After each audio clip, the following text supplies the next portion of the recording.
In the annals of literature, few books have had the enduring influence of Adam Smith's The Wealth of Nations. Published in the year 1776, this monumental work continues to shape economic thought and policy even centuries later. Its principles have transcended time, with its teaching still resonating and influencing today's global economy. Adam Smith, often hailed as the father of modern economics, laid out in this book the core principles of free trade, competition, and the division of labour, which have become the bedrock of capitalist economies worldwide. As we navigate the complexities of modern economics, we find ourselves continually returning to Smith's insights and observations. His timeless wisdom offers us a compass, guiding us through the labyrinth of economic policy and theory. Understanding the wealth of nations is like holding a mirror to the fundamental principles that govern our economies. Perhaps the most well-known concept from Smith's magnum opus is the invisible hand of the market.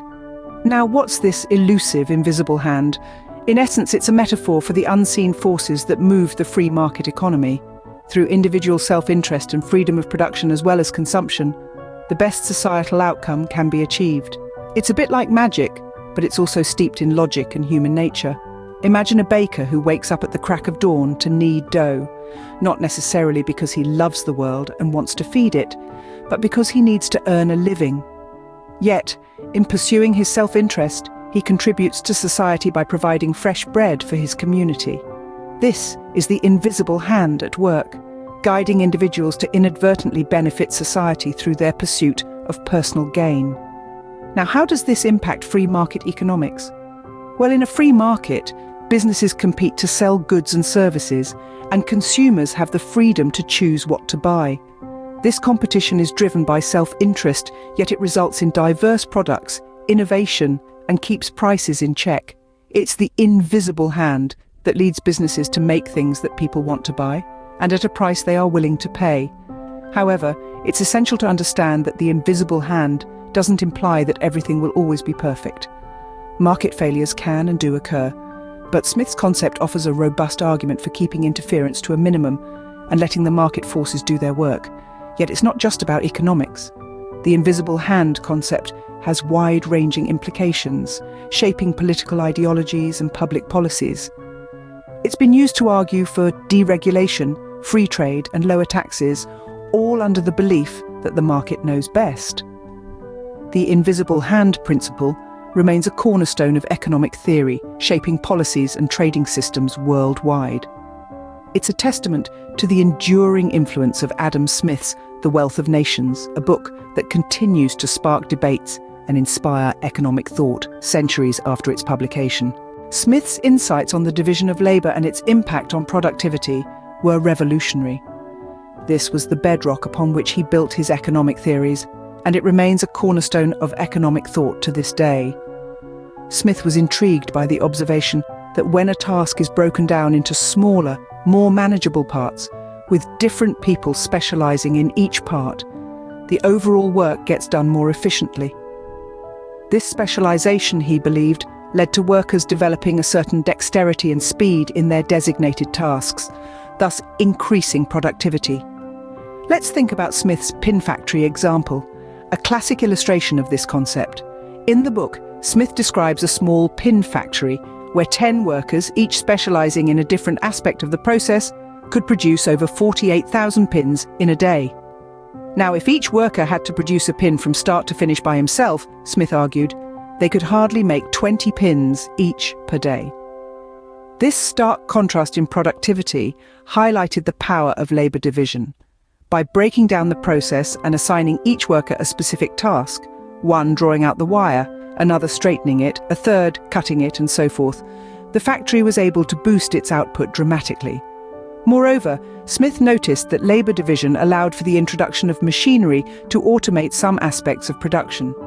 This, in turn, led to even higher efficiencies, as machines could often perform certain tasks faster and more accurately than humans. It's crucial to recognise the transformative effect of Smith's insights on the world of production. His ideas about labour division were not confined to pin factories.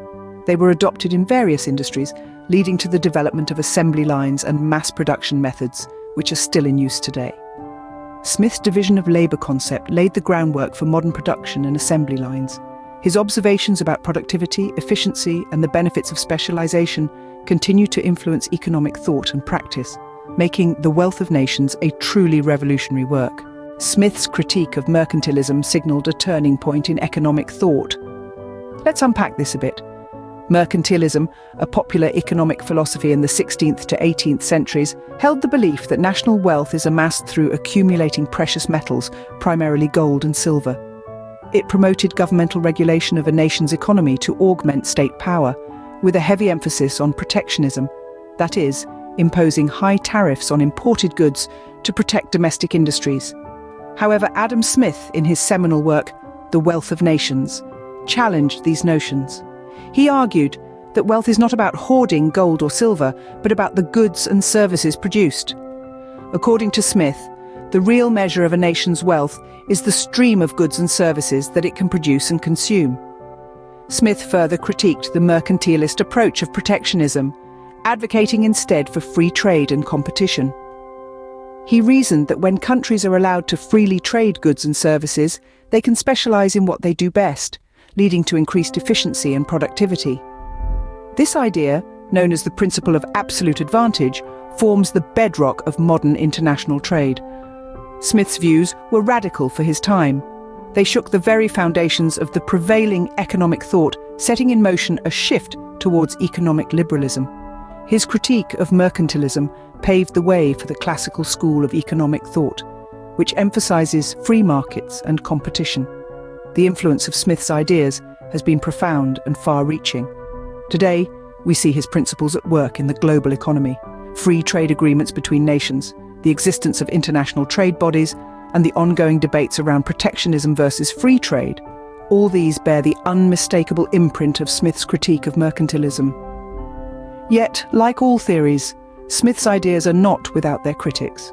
Some argue that in a globalized world, the complexities of trade and economics cannot be reduced to simple principles of free trade and competition. Others contend that unchecked free markets can lead to economic disparities and exploitation. Despite these debates, there's no denying the transformative impact of Smith's critique. Smith's critique of mercantilism set the stage for the free trade systems we see today. And it continues to shape our understanding of economics and the world we live in. The Wealth of Nations isn't just a book, it's a foundational pillar of modern economics. And its influence extends far beyond the pages of this seminal work. Adam Smith's revolutionary ideas have shaped economic policies around the globe for centuries. He advocated for free trade and deregulation, arguing that self-interest and competition lead to economic prosperity.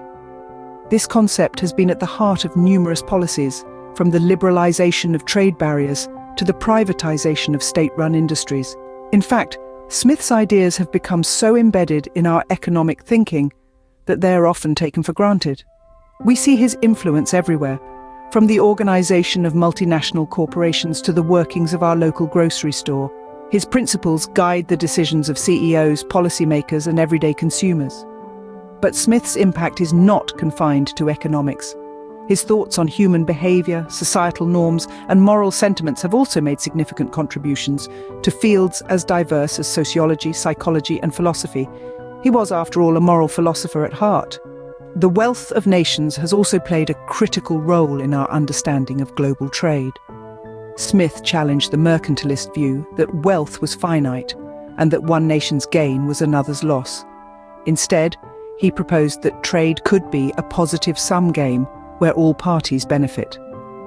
This perspective has been instrumental in promoting international trade and cooperation.